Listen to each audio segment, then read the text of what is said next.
Hi, I'm Scott. I design, build, and repair woodworking pieces. I'm opening up the doors to my shop to help you become a better woodworker.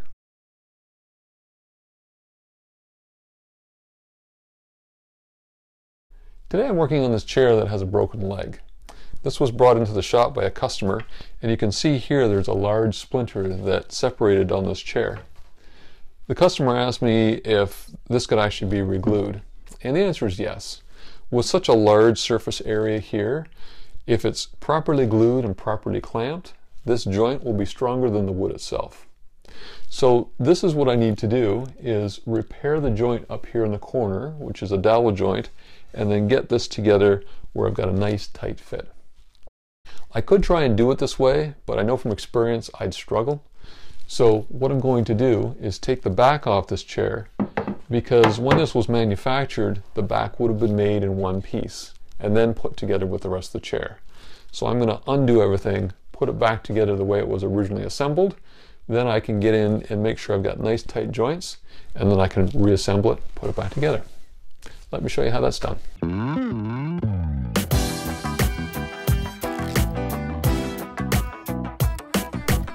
Now I can take a closer look at the back. Here I've got this piece going on, and the first thing I need to do is repair this dowel joint. Once I've got that secured, it'll allow me to understand what's going on down here. So I need to drill out the dowel in the top here and drill out the dowel in the top crest rail, and then I can replace it and then dry fit it.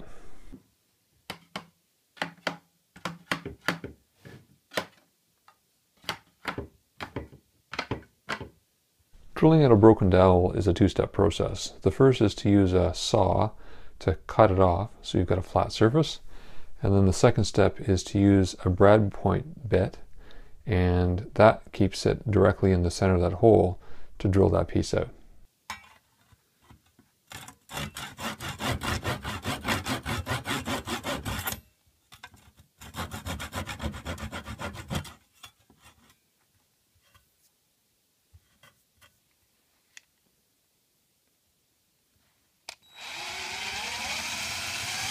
To make sure I get the dowel drilled in the leg at the right angle, what I'm doing is just making sure the top is level, because that's the way the dowel was oriented when it was taken apart.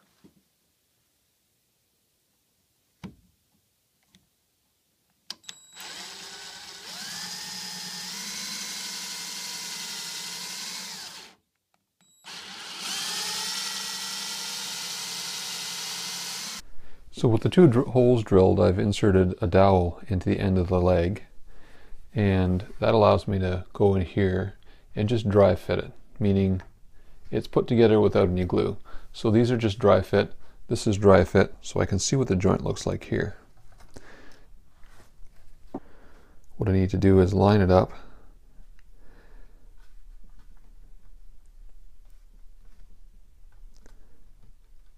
And here I'm getting a nice seam. Here I've got an open seam. So I need to figure out what's preventing that from closing up. I moved a few wood fibers around on the split, and that allowed me to close up this joint so I could clamp it and get it nice and tight. The last part of the puzzle is fitting in this piece that broke off. So this is a little bit more challenging because the end grain has to mesh in with the end grain of the broken piece. So what I'm going to do is unclamp the chair, see if I can get these ends mashing up well, and then I'll know that I can clamp it all together with glue. The challenge here is to make sure all the ends of these pieces are facing straight so that they can join together. But you can see here's an example of one that's coming out on an angle.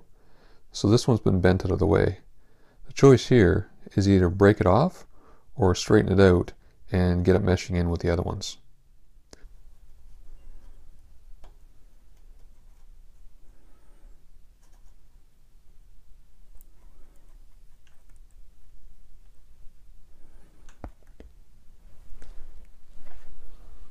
So I've got it all the way in here, but there's a little piece sticking out here.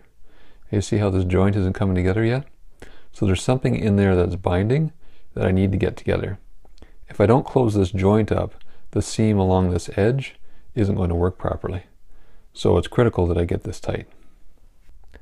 I've got this chair back upside down now on the workbench, so I can really focus on this edge and make sure the most visible part of the chair I can see.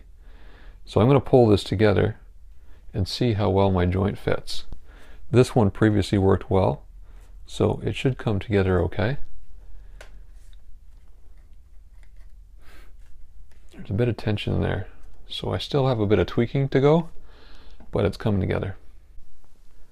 So I can pull this together now, and I'm going to clamp it and do a dry fit to make sure everything's coming together the way I want it to before I put any glue in the mix.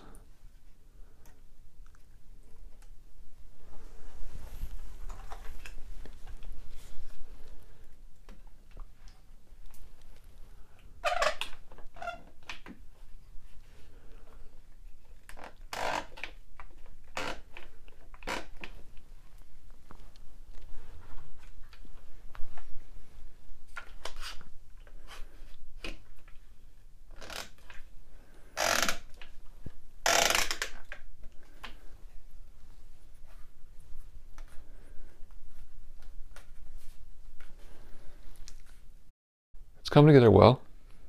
There's a few pieces that are proud, but that's something I'm going to have to deal with after I glue it together and just shape it and get it smooth before I put some stain on.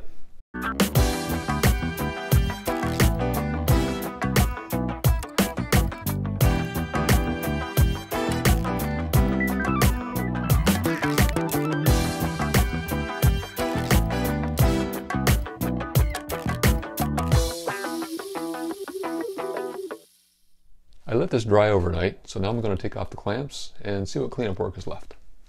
The split glued up fairly well. On the top surface here, it's nice and level. On the bottom surface, there's a bit of a difference here.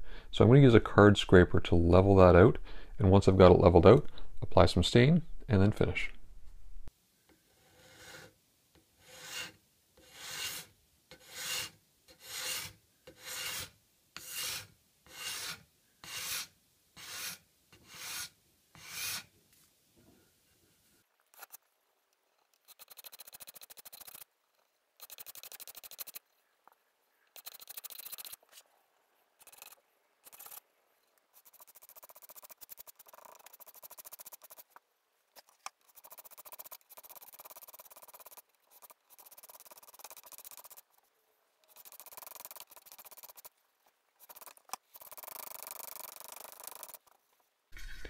With the darkest stain I have in the shop, I'm going to attempt in an inconspicuous spot to match this. We'll see how well we do. So I'm just going to rub something on here where it can't be seen that much to see how it stains up. So it's starting to get there, but I need a lot more color. So I may have to move to a gel stain to get the richness I'm looking for. I switched over to a gel stain and I put one coat on here, but you can see this repaired area here is still lighter than either side. So I need to put on another coat, and it's a very simple process. It's just a matter of putting some of the gel on. And you can see here, it's almost going to disappear. You put it on very liberally, and then let it dry for about 5 minutes, and then come back and wipe it off. The last part is to cover up the stain with some matching finish. As you can see, the stained area is dull compared to the rest of the chair. So I just have some gloss wipe-on polyurethane that I rub on top to blend into the existing finish. This will give the same amount of sheen as the rest of the chair.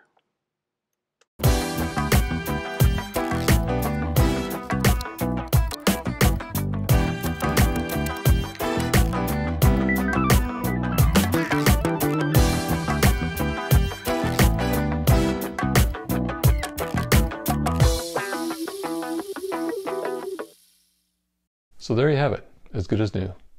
If you enjoyed this video, please check out our other videos on furniture repairs. We show you the tips and tricks on how you can fix furniture. Until next time, enjoy your time in the wood shop.